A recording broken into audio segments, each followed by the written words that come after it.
अब उनके मंत्री हैं पिताजी, तो उनका रुआब, उनका धौस वो रिम्स में जाके दिखा रहे थे। आप चल जाइएगा रिम्स में न्यूज़ कवरेज करने तो आपको प्रशासन केस कर देगा, आपको पुलिस मारेगा, आपको प्रताड़ित करेगा, वहाँ के डॉक्टर आपको प्रताड़ित करेंगे। काहे करेंगे? क्योंकि इरफान साहब ने एक नोटिस निकाला है कि यूट्यूबर लोग हॉस्पिटल का वीडियो नहीं बना सकते। ये उनके सरकार की नाकामी है या फिर उनके सरकार की ये उपलब्धि है? उन्होंने बालू रात्रि में जाके खुद पकड़ा, ये उनकी उपलब्धि है या फिर बालू चोरी हो रहा है ये उनके सरकार की नाकामी है? ये अमित महतो जी को क्लियर करना चाहिए कि ये उनकी ही सरकार है ना। झारखंड में बीजेपी गवर्नमेंट तो है नहीं, जेएलके गवर्नमेंट तो है नहीं, सरकार तो उन्हीं की है, मुख्यमंत्री उन्हीं की है, खनन विभाग उन्हीं के पास में है। तो ये बालू जो चोरी को उन्होंने पकड़ा, ये उनकी नाकामी है कि उपलब्धि है? अब ये तो अमित महतो बताएंगे कि वो बालू को दिखा के कि चोरी हो रहा है। तो ये सरकार को दिखा रहे हैं कि झारखंड की जनता को दिखा रहे हैं कि बालू मैंने पकड़ा, ये हम हीरो बन रहे हैं और मुख्यमंत्री चोर बन रहा है? ये तो वही दिखा रहे हैं।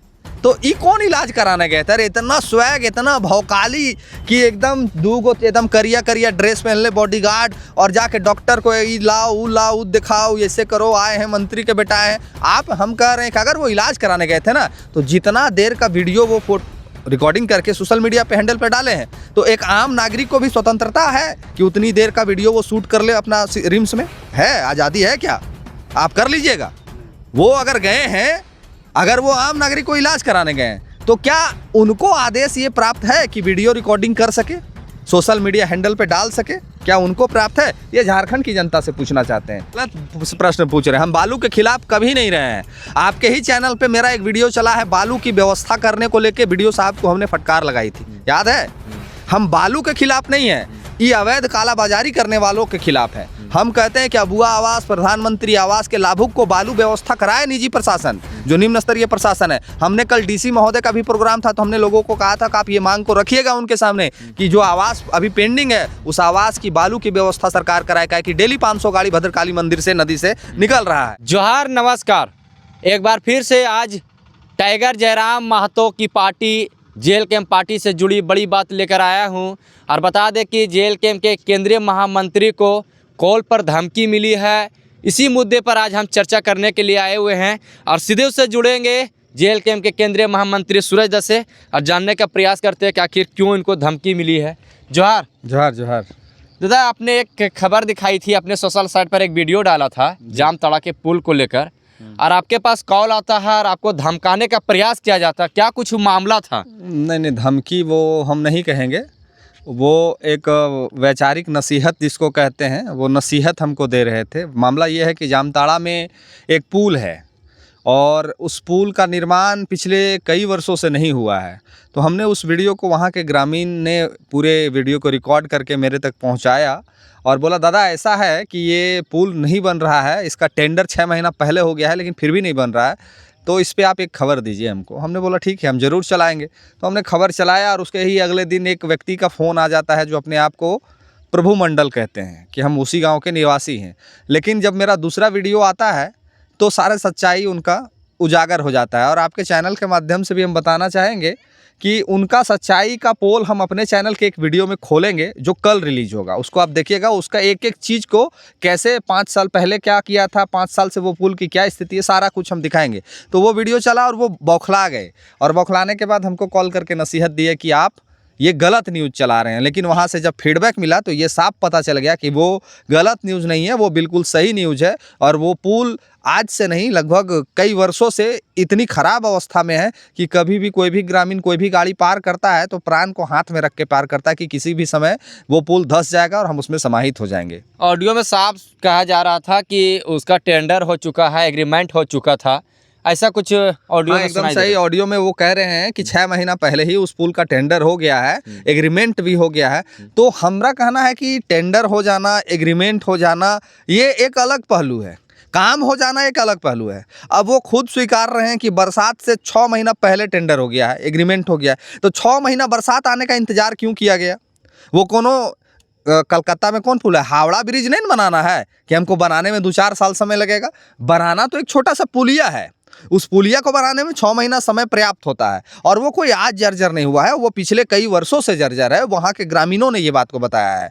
तो ये बायस्ड हो रहे हैं, क्यों हो रहे हैं पता नहीं। इरफान अंसारी जी के प्रिय हैं, मित्र हैं, दोस्त हैं या फिर पार्टी के कुछ नेता हैं। प्रभु मंडल कौन है? प्रभु मंडल अपने आप को वहाँ के ग्रामीण बताती है, लेकिन ग्रामीण ने वहाँ तक जो जानकारी मेरे तक प्राप्त कराया है उससे पता चला है कि वो जामताड़ा के जिला अध्यक्ष हैं कांग्रेस पार्टी के। अच्छा, एक चीज़ और पता चला है, जो फोटो वायरल हुआ था पुल का, उसमें कई बच्चे, स्कूली बच्चे जा रहे थे, गाड़ी जा रहे थे और कहीं ना कहीं वो दुर्घटना को आशंका बता रही थी, कभी भी बड़ा हादसा का इंतजार कर रहा था। क्या बिल्कुल बिल्कुल, वो सारी चीज़ें प्रभात खबर में भी छपी थी और अन्य लोकल न्यूज़ में भी वो प्रकाशित किया गया था कि वो क्षतिग्रस्त पुल है, उससे बच्चे का आवागमन होता है, वहाँ बुजुर्ग का आवागमन होता है, ग्रामीणों का आवागमन होता है, वो 12 गांव के लोग उससे प्रभावित हैं। तो ये इरफान साहब को सोचना चाहिए और वो इरफान साहब को कहेंगे कि अपने समर्थकों को, अपने पार्टी के समर्थकों को, पार्टी के कार्यकर्ताओं को थोड़ा बस में रखिए। अन्यथा अगर वो 60-65 साल में उतना जोश दिखाते हैं तो हम लोग तो अभी 60-65 की ओर बढ़ रहे हैं, हम लोग में ज़्यादा जोश होगा। इसीलिए कहेंगे धैर्य से और संयम से काम लें और जो ग्रामीण का काम है उस काम को कर दें। आपने आरोप लगाते रहते थे कि रिम्स का विकास नहीं हो रहा है, रिम्स में इलाज नहीं हो रहा है जी। रिम्स में बता दें कि इरफान अंसारी, डॉक्टर इरफान अंसारी जो स्वास्थ्य मंत्री है, उनके पुत्र क्रिश अंसारी खुद रिम्स में निरीक्षण करते दिखे। ये अच्छी बात है। नए युवा का झारखंड में स्वागत होना चाहिए। उनके बेटे फिर से विधायकी के रेस में दौड़ रहे हैं और इरफान अंसारी साहब का भी बयान है कि वो फुरकान अंसारी साहब के पोते हैं, तो वो उड़ेगा। अब कौन चीज़ से उड़ेगा, कैसे उड़ेगा ये नहीं बताया, लेकिन वो बोले कि उड़ेगा। कहाँ उड़ेगा, कैसे उड़ेगा, हम नहीं जानते हैं। उनके पिताजी कह रहे हैं कि वो फुरकान साहब के बेटे हैं, वो उड़ेगा। कहाँ उड़ेगा हमको नहीं पता है। अब उनके मंत्री हैं पिताजी, तो उनका रुआब, उनका धौस वो रिम्स में जाके दिखा रहे थे। आप चल जाइएगा रिम्स में न्यूज़ कवरेज करने तो आपको प्रशासन केस कर देगा, आपको पुलिस मारेगा, आपको प्रताड़ित करेगा, वहाँ के डॉक्टर आपको प्रताड़ित करेंगे। काहे करेंगे? क्योंकि इरफान साहब ने एक नोटिस निकाला है कि यूट्यूबर लोग हॉस्पिटल का वीडियो नहीं बना सकता है, लेकिन उनका बेटा वीडियो बना सकता है। इरफान साहब वीडियो बना सकते हैं, रील बना सकते हैं। पिछले वीडियो में भी कहा था कि वो रील मंत्री हैं और उनके बेटा ने भी ये सिद्ध कर दिया कि वो रील मंत्री, और रील मंत्री का बेटा भी रील बेटा उसको कहेंगे। इलाज करवाने के लिए उनके बेटे गए थे किसी व्यक्ति को, क्या वो न्यूज लेने के लिए थोड़ी गए थे? वो तो खुलेआम जा सकते हो। तो बोल रहे हैं मंत्री जी कि बेटा गए थे इलाज करवाने के लिए, मदद करने के लिए गए। आप लोग गलत गलत बातें करते हैं। और वो कह रहे थे कि मंत्री साहब का बेटा आया है, मंत्री जी का बेटा आया है, इरफान अंसारी साहब का बेटा आया है, किसी को कोई तकलीफ है तो बताइए, किसी को कोई दुख दर्द है तो बताइए। तो ये कौन इलाज कराने गए थे? अरे इतना स्वैग, इतना भौकाली कि एकदम दूगो एकदम करिया करिया ड्रेस पहन ले बॉडीगार्ड और जाके डॉक्टर को ये लाओ, वो लाओ, वो दिखाओ, ऐसे करो, आए हैं मंत्री के बेटा आए हैं। हम कह रहे हैं कि अगर वो इलाज कराने गए थे ना, तो जितना देर का वीडियो वो फोटो रिकॉर्डिंग करके सोशल मीडिया पे हैंडल पे डाले हैं, तो एक आम नागरिक को भी स्वतंत्रता है कि उतनी देर का वीडियो वो शूट कर ले अपना रिम्स में। है आज़ादी है क्या? आप कर लीजिएगा। वो अगर गए हैं, अगर वो आम नागरिक को इलाज कराने गए हैं, तो क्या उनको आदेश ये प्राप्त है कि वीडियो रिकॉर्डिंग कर सके, सोशल मीडिया हैंडल पे डाल सके? क्या उनको प्राप्त है? ये झारखंड की जनता से पूछना चाहते हैं। वे उनके मंत्री जी के, उनके जो पिताजी हैं, उन्हीं का एक बिल पास है कि यूट्यूबर वीडियो नहीं बना सकता है। तो फिर उनका बेटा काहे वीडियो बनाएगा? उनका बेटा काहे भौकाली दिखाएगा? माने हम करें तो गुनाह और आप करो तो क्या बोलते हैं उसको, वही वाला। मंत्री जी तो कह रहे थे कि हमारा बेटा ऐसे कुर्सी पर बैठे हैं, किसी डॉक्टर के कुर्सी पर जाकर बैठे हैं, इलाजे न करवाए हैं जी, किसी को मददें न किए हैं। ये तो मजाक वाली बात हो गई। तो कौन यूट्यूबर जाता था जो कुर्सी पर बैठता था? कौन यूट्यूबर जाके एसी वाला कमरा में बंद होता था? यूट्यूबर जाके कमियों को ही ना गिनाता था कि यहाँ इस चीज़ की तकलीफ है। कल एक सतगामा प्रखंड है कोडरमा जिले में, वहाँ एक बच्ची को इंजेक्शन नहीं लगने की वजह से उस बच्ची का मौत हो गया। वो एंटीवेनम का इंजेक्शन था और उस बच्ची को नहीं लगने की वजह से, और नहीं क्यों लगा पता है? हॉस्पिटल में इंजेक्शन उपलब्ध था लेकिन डॉक्टर को लगाने नहीं आया।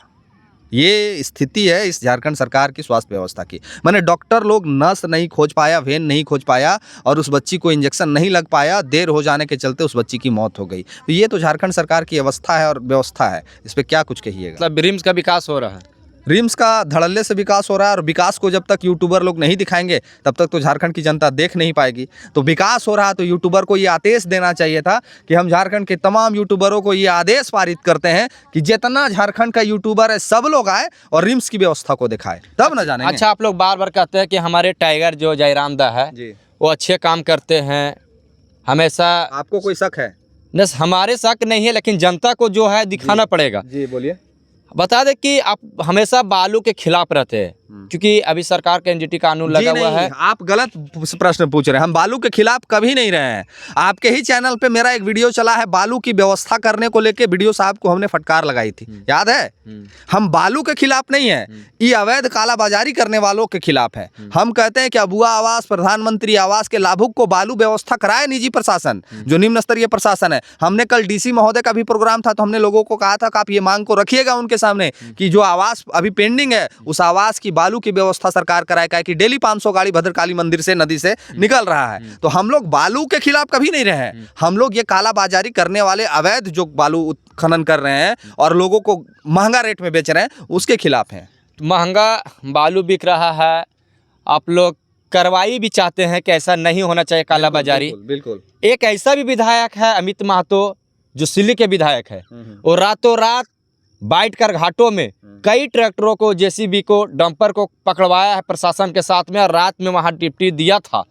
क्या आप भूल जाते हो सब ऐसा काम करने वालों को? नहीं, बिल्कुल। अमित महतो जी का हम इस कार्य को करने के लिए उनको बहुत बहुत बधाई देना चाहेंगे। लेकिन एक प्रश्न भी उनसे रहेगा आपके वीडियो के माध्यम से कि क्या ये उनके सरकार की नाकामी है या फिर उनके सरकार की ये उपलब्धि है?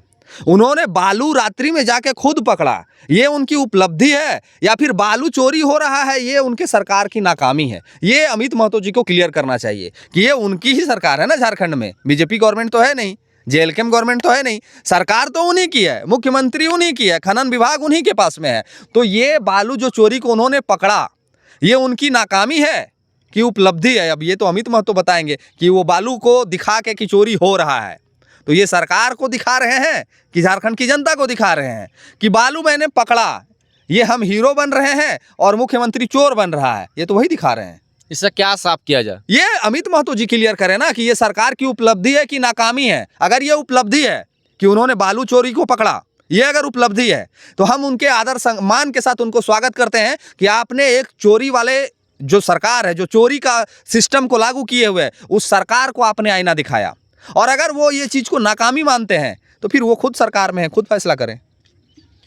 ये थे जेएलके के केंद्रीय महामंत्री सूरज दा। बता दें कि सूरज दा हमेशा अपने यूट्यूब पर झारखंड की बात रखते हैं और लगातार बात रख रहे हैं, चाहे वो कोडरमा को हो, चाहे जामताड़ा की बात हो।